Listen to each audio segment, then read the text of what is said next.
You are not lost. You've been hidden, and you have the power to go beyond the veil.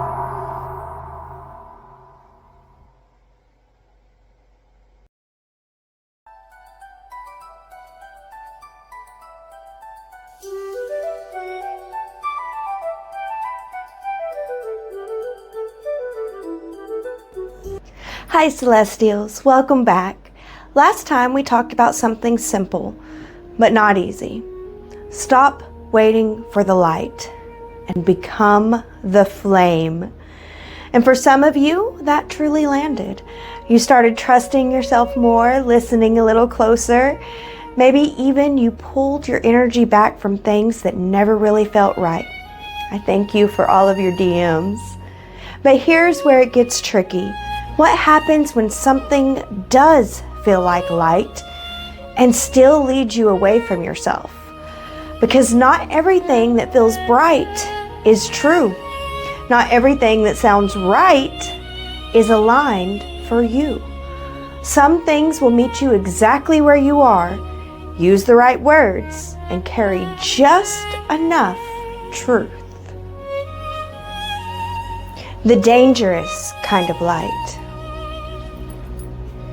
The real danger isn't always in the darkness. Darkness is usually obvious. You can feel it, you can question it. Something in you naturally pulls back. But the things that actually pull people off their path don't always look like that. They can look like light sometimes. They can sound right, can even feel elevated or spiritual. Sometimes it'll even feel like the answer you've been looking for. And that's exactly why it works. Because a false light agrees with you. It meets you where you are. It uses language you already resonate with. And then, slowly, it starts replacing your connection to yourself. Not all at once, but little by little. You stop checking in with your own inner knowing, and you start checking back with the teaching instead. You start trusting how it sounds more than how you actually feel in your body. The shift is very subtle. At first it feels like clarity, like relief, like things are finally beginning to make sense. But if you really slow down and look at it, it's not actually bringing you closer to yourself. It's giving you answers, but at the same time, it's making you trust yourself less and less.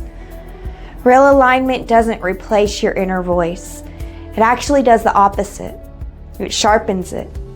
It makes you more aware, more grounded, more able to tell what's true for you without needing something else to tell you. It brings you back to you. So when we talk about the false light, we're not talking about something that's obviously wrong. We're talking about something that feels right, but slowly disconnects you from your own inner authority. And if you don't know how to recognize the difference, you can follow something for a long time without realizing you left yourself behind. Why it feels so convincing. So the real question is, if this kind of thing pulls people off track, why does it feel so right whenever you're in it? Why doesn't it feel like a trap? And the answer is multifaceted. And because it's not just built on lies, it's built on just enough truth. That's what makes it convincing. It'll say things that resonate, things that you've already felt, things that are actually real. But then it'll shift them just slightly, just enough to guide you somewhere else. And if you're not paying attention, you won't even notice the shift because the beginning felt so true. And the second reason is timing. This is the kind of energy that shows up whenever you are open. When something in your life is changing and you're questioning things, or when you're trying to make sense of something deeper. That's when something external can really feel stabilizing. It's like, okay, this explains everything. And that feeling, that sense of finally having clarity, that's where people start attaching. Because clarity of a false paradigm can feel like truth, especially when you've been confused for a while. If something comes in and removes that confusion quickly, it gives you language, structure, and answers, of course it's going to feel right. And of course it's going to feel like alignment at first. But here's the part most people miss. Just because something gives you answers doesn't mean it's actually guiding you. Sometimes it's just organizing your thoughts for you in a way that slowly replaces your own ability to do it for yourself. And the third reason is emotional charge. False light doesn't feel neutral. It usually carries something with it, a sense of urgency or a sense of importance, sometimes even a sense of, this is it. But on the other side, there'll be fear or pressure, or a feeling that you need to get this right. And if you don't, it may bring a lot of punishment, which is back to fear. And that emotional intensity can make something feel even more real than it is. The truth doesn't need that kind of force behind it. It doesn't need to rush you. It doesn't need to hook you. It can just land. So when you put all of that together, something that sounds true, something that shows up whenever you're open or questioning things, and it gives you clarity with emotional weight. You get something that feels incredibly convincing, and that's why people don't question it, because it doesn't feel like they're being pulled away from themselves. It feels more like they finally found something solid to stand on, even if over time, it starts pulling them further away from who they actually are. Where it goes wrong. Where it goes wrong is after something already feels right, after something has already given you clarity, and something has already made you feel like you finally understand. That's why we're talking about this here, because this is the part that people miss. The shift doesn't happen whenever you find something. The shift happens in how you start relating to it. And the easiest way to see that clearly is through story. Let's say that there's a girl named Sally. Sally is watching more and more spiritual videos every night. Sally begins to save clips and write down phrases from one specific teacher. That teacher says things that match what Sally feels. So, Sally starts using the teacher as a reference point. Sally wakes up one morning feeling uneasy, and instead of sitting with that feeling, Sally opens the saved video. She replays the part where the teacher explains what this feeling means. She copies that explanation into her journal, and later that day, something else happens. Sally feels resistance about a decision. Instead of asking, "What do I feel about this?" Sally searches the teacher's page. She scrolls and finds a clip. She adopts the answer from that clip. This pattern begins to repeat and repeat. Feeling, searching, confusion, video, question, teacher, answer. Over time, Sally stops pausing. She stops listening inward, and she starts translating every experience through the teacher's words and not her own. From the outside, Sally sounds very clear. From the inside, Sally feels less certain without the videos.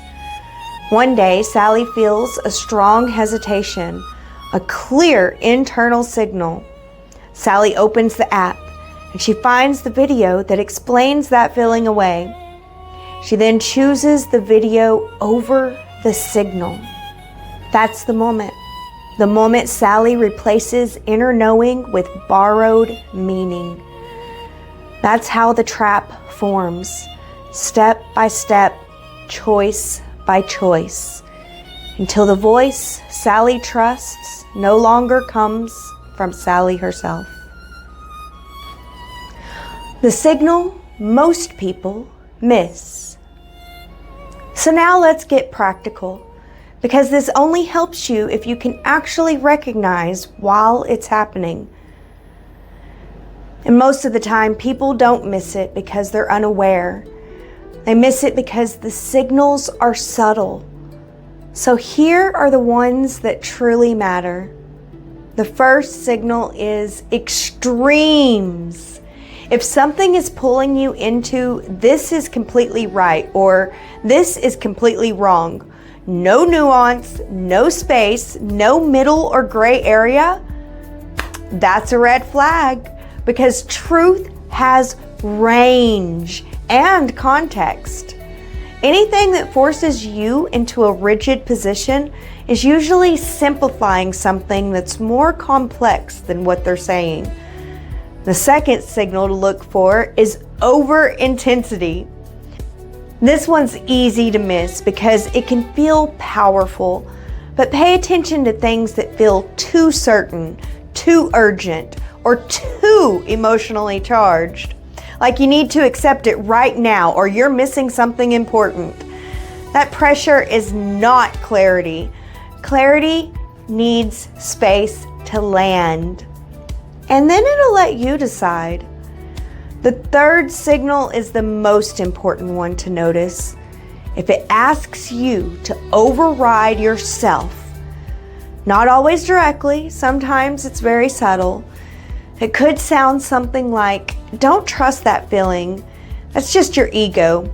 This is the truth, not what you feel. Slowly, you start second guessing your own instincts. You feel something doesn't sit right, but you ignore it. That's the clue. That right there is the trap. Because the moment something becomes more trusted than your own awareness, you've handed over your authority. The fourth signal to watch for is dependency. You keep going back because you feel like you need it to stay clear. Over time, you stop forming your own conclusions and you start waiting for the direction instead. And the last signal to look for is emotional charge. Pay attention to how it makes you feel. Does it create fear, urgency, a sense of superiority, a sense that you're finally right and others aren't? Because those feelings, they feel strong, but they don't make you feel more grounded. And you may think the two are the same. There was emotional urgency and then emotional intensity. They're similar but different. They pull you into reaction, and that's really the pattern underneath all of this. False light doesn't just give you ideas, it changes your state. It pulls you out of your center and into something more reactive and more dependent. It'll tell you you have to keep coming back each week. Where real alignment will bring you back into yourself in your own time. It's quieter, more clear, and it helps you be more aware of what's actually true for you. So if you take anything from this part, let it be this. Don't just listen to what something says. Pay attention to what it does to you, because that will tell you far more than your words ever will. What real alignment actually feels like. So if that's what false light looks like, what does the real thing feel like? Real alignment is a lot quieter than most people expect. If anything, it gives you space to think, feel, and actually check in with yourself. One of the clearest signs is that it doesn't need you to agree with it right away. There's no pressure to adopt it, no urgency to believe it. You can sit with it. You can question it if you want. You can even walk away from it and come back later. It'll still hold. And maybe most importantly, it doesn't try to replace your voice. It strengthens it. You don't walk away thinking, okay, now I know what to believe. You walk away thinking, okay, I trust myself more with this belief. False light gives you something to follow. Real alignment brings you back to yourself. So when you're trying to tell the difference, don't just ask, does this sound true? Ask, does this make me more connected to myself or more dependent on something outside of me? Because that answer will tell you everything you need to know. The return to yourself. So how do you actually work with all this information in real time? Because this is about catching the moment when something starts to pull you outside of you.